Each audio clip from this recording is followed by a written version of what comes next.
तमाम देखने और सुनने वाले प्यारे प्यारे इस्लामी दोस्तों, अस्सलाम वालेकुम। प्यारे दोस्तों, हम आ गए एक और नए वीडियो के साथ। आज की इस वीडियो में आप जानेंगे अल्लाह की ज़ात पर भरोसा रखने वाले को अल्लाह कभी तन्हा नहीं छोड़ता। दोस्तों, शुरू करते हैं वीडियो शुरू करने से पहले मैं आपसे एक रिक्वेस्ट करता हूं कि अगर आपने हमारे चैनल को अभी तक सब्सक्राइब नहीं किया है तो प्लीज़ हमारे चैनल को सब्सक्राइब कर लें और बेल आइकन भी दबा दें ताकि हमारे हर नए वीडियो की अपडेट आप तक सबसे पहले पहुंचे। शुरू करते हैं वीडियो। प्यारे दोस्तों, एक बार की बात है कि एक बादशाह था जिसको अपनी बादशाहत पर बहुत घमंड था और उस बादशाह के 7 बेटियां थीं। एक दिन बादशाह बहुत खुश होता है और वो अपने सिपाहियों को हुक्म देता है कि मेरी 7 बेटियों को बुलाया जाए। उन 7 बेटियों को बुलाया जाता है और उनसे बादशाह कहते हैं कि सब के सब एक कतार में खड़ी हो जाओ।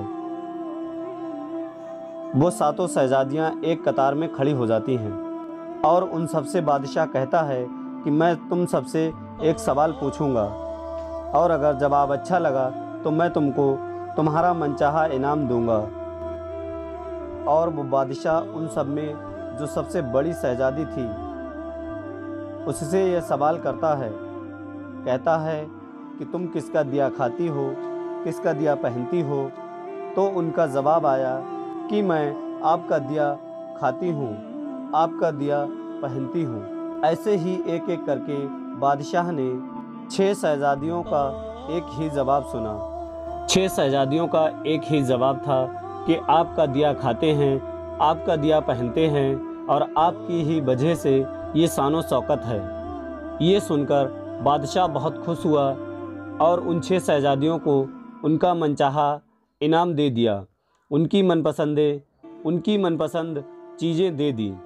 और जब सबसे छोटी बेटी यानी सबसे छोटी शहजादी की बारी आई तो उनसे भी यही सवाल पूछा गया कि तुम किसका दिया खाती हो, किसका दिया पहनती हो और ये शानो शौकत किसकी वजह से है। तो उस शहजादी का जवाब आया कि मैं अल्लाह का दिया खाती हूँ, अपनी किस्मत का पहनती हूँ और ये शानो शौकत ये मेरा नसीब है। बादशाह ये सुनते ही आग बबूला हो गया और कहने लगा, ऐ कमबख्त, तूने मेरी नाशुक्री की है, मैं तुझे इसकी सज़ा ज़रूर दूंगा। शहजादी ने कहा, जो हुक्म अब्बा हुजूर। बादशाह ने सिपाहियों को हुक्म दिया कि जाओ इसे जंगल में छोड़ आओ, मैं भी देखूं कि ये मेरे बगैर अल्लाह का दिया कैसे खाती है, अपने नसीब का कैसे पहनती है। चुनांचे शहजादी से तमाम जेवरात और सारी चीज़ें वापस ले लिया गया और उसको फटे पुराने कपड़ों में उसके हाल पर उसे जंगल में छोड़ दिया गया। लेकिन शहजादी बहुत पुरसुकून थी और मुतमईन थी और वह शहजादी अल्लाह पर भरोसा किए हुए थी और वो सोच रही थी कि अगर अल्लाह ने ऐसो इशरत मेरे नसीब में लिखी है तो वो मुझे ज़रूर मिलेगी। सब सिपाही शहजादी को जंगल में अकेली छोड़कर चले गए। शहजादी जंगल को देखने लगी, चारों तरफ पेड़ ही पेड़ थे और दोपहर से शाम होने वाली थी। तो शहजादी ने सोचा कि क्यों ना कुछ लकड़ियां जमा कर लूं ताकि रात में जब मैं आराम करूं तो आग जला दूंगी ताकि कोई जंगल का जानवर मेरे पास ना आए और मेरी रात भी सहूलियत के साथ गुजर जाए। शहजादी जंगल में लकड़ियां ढूंढने चल पड़ी। शहजादी लकड़ियां ढूंढ ही रही थी कि अचानक उसकी नज़र एक झोपड़ी पर पड़ी जहां पर बाहर एक बकरी घूम रही थी। शहजादी सीधे झोपड़ी के अंदर दाखिल होती हैं और वो क्या देखती हैं कि एक बूढ़ा ज़ईफ़ एक चारपाई पर लेटा हुआ है और वो बीमार है। बीमारी की हालत इतनी ज़्यादा थी कि वो चारपाई से उठकर पानी नहीं पी सकता था। वह चारपाई पर लेटे लेटे खांस रहा था और खांसते खांसते पानी पानी चिल्ला रहा था। तभी वहाँ शहजादी पहुँच जाती है और वो इधर उधर देखती है तो उसे झोपड़े के कोने में पानी का एक घड़ा नज़र आता है। गिलास में पानी भरकर उस बूढ़े ज़ईफ़ को पिला देती है और उसकी झोपड़ी को साफ़ सफाई करने लगती है। इतने में बूढ़ा ज़ईफ़ शहजादी से पूछता है कि बेटी तुम कौन हो और इतने बड़े जंगल में तुम अकेली क्या कर रही हो। तभी शहजादी उसे बताती है कि वो वहाँ तक कैसे पहुँची। बूढ़ा ज़ईफ़ ये सुनकर उस शहजादी को अपने झोपड़े में रुकने को कहता है और वो कहता है कि मैं शहर में काम करता हूँ, और कहता है कि मैं सुबह शहर चला जाऊँगा और 8 दिन के बाद वापस आऊँगा, तब तक तुम यहीं रहो। इस झोपड़े में खाने का सामान भी है और नदी पास में है, तुम वहाँ से पानी का घड़ा भर लाना। सुबह होते ही बूढ़ा ज़ईफ़ शहर चला जाता है और वो शहजादी वहाँ पर अकेली साफ़ सफाई करके बकरी का दूध निकालती है। आधा अपने लिए रख लेती है, आधा बर्तन में डालकर बाहर रख देती है, इसलिए कि रात को कोई जानवर भूखा प्यासा होगा तो वह इसे पी लेगा। और वो दूध बाहर रखकर शहजादी अंदर सोने चली जाती है। सुबह सवेरे जब शहजादी उठती है तब क्या देखती है कि दूध का बर्तन खाली है और उस बर्तन के पास एक लार पड़ा हुआ है और वो देखने में बहुत ही कीमती नायाब मालूम होता है और उसके पास से सांप का निशान भी नज़र आता है। शहजादी को याद आता है कि बचपन में उसने सुना था कि जब कोई नायाब सांप बहुत खुश होता है तो एक ऐसा लार उगलता है जो बहुत ही नायाब और कीमती होता है, जिसकी कीमत हीरे और जवाहरात से बहुत ज़्यादा होती है। और वो शहजादी दिल में ये सोचने लगती है कि शायद सांप भूखा था, जिसकी वजह से दूध पीने के बाद इस लार को छोड़ गया। शहजादी उस लार को उठाकर अपने पास रख लेती है और फिर इसी तरह से अगली रात भी शहजादी बर्तन में दूध रखकर बाहर रख देती है और जब अगली सुबह देखती है वहाँ पर एक और लार मौजूद होता है। ऐसे करते करते शहजादी के 7 दिन गुजर जाते हैं। शहजादी के पास 7 लार जमा हो जाते हैं और उस दिन बूढ़ा ज़ईफ़ भी घर वापस आ जाता है और शहजादी उसको लार दिखाती है और इसके साथ साथ सारा वाक़या भी बताती है।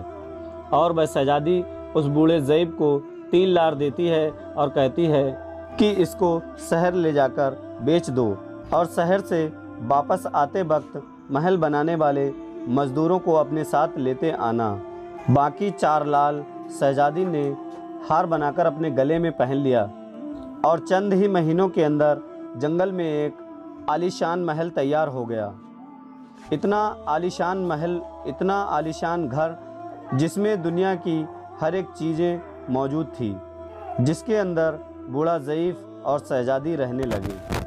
शहजादी जंगल के अंदर लकड़ियों का एक कारखाना लगा देती हैं जिसमें बहुत गरीब लोग काम करते हैं, जिससे उनका घर परिवार चलता है।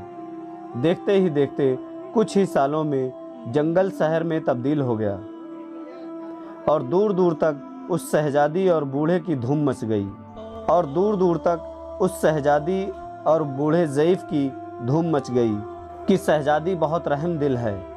ये खबर बादशाह के पास आग की तरह पहुंची। बादशाह के दिल में ये ख्याल आता है कि मैं भी तो देखूं कि शहजादी कौन से मुल्क की है जिसकी इतना चर्चा, इतनी तारीफ़ है। बादशाह सिपाहियों के हाथ शहजादी से मिलने का पैगाम भेजता है और शहजादी उन सिपाहियों से कहती है कि अगर बादशाह सलामत मुझसे मिलना चाहते हैं तो मेरी एक शर्त है। सिपाही कहता है वो शर्त क्या है? तो शहजादी कहती है कि बादशाह अपनी तमाम बेटियों को अपने साथ लेकर हमारे पास आएं। सिपाही जाकर बादशाह को ये बात बताता है। तो एक दिन बादशाह अपनी तमाम बेटियों के साथ शहजादी के महल जाता है।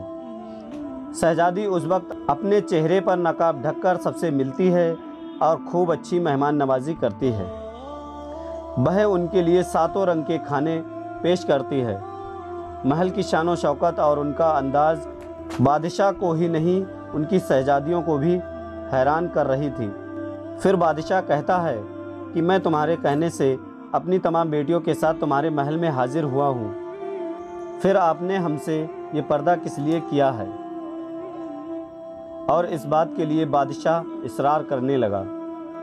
बहुत इशरार करने के बाद वो शहजादी कहती है ठीक है, मैं अभी तैयार होकर आती हूँ। सभी शहजादियाँ आपस में सरगोशी करने लगीं कि इतनी तो खूबसूरत है, इतनी तो तैयार हुई हैं, इतने महंगे जेवरात पहने हुए हैं, अब और कितना तैयार होकर आएंगी।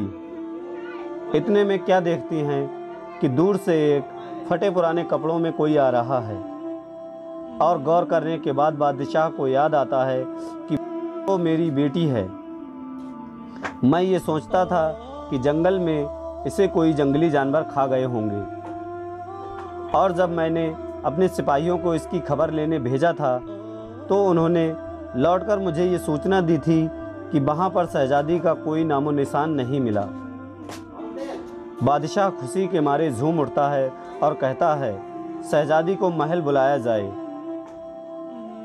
मैं तुम्हें यहाँ से आज़ाद कराकर ले जाना चाहता हूँ, चाहे इसके बदले में मेरी सारी बादशाहत मांग ले, मैं देने को तैयार हूँ। ये सुनते ही शहजादी बोलती है, नहीं अब्बा हुजूर, मैं ही वो शहजादी हूँ जिसने आपसे कहा था कि मैं अल्लाह का दिया खाती हूँ, अल्लाह का दिया पहनती हूँ, और आज अल्लाह ने मुझे कहाँ से कहाँ पहुँचा दिया।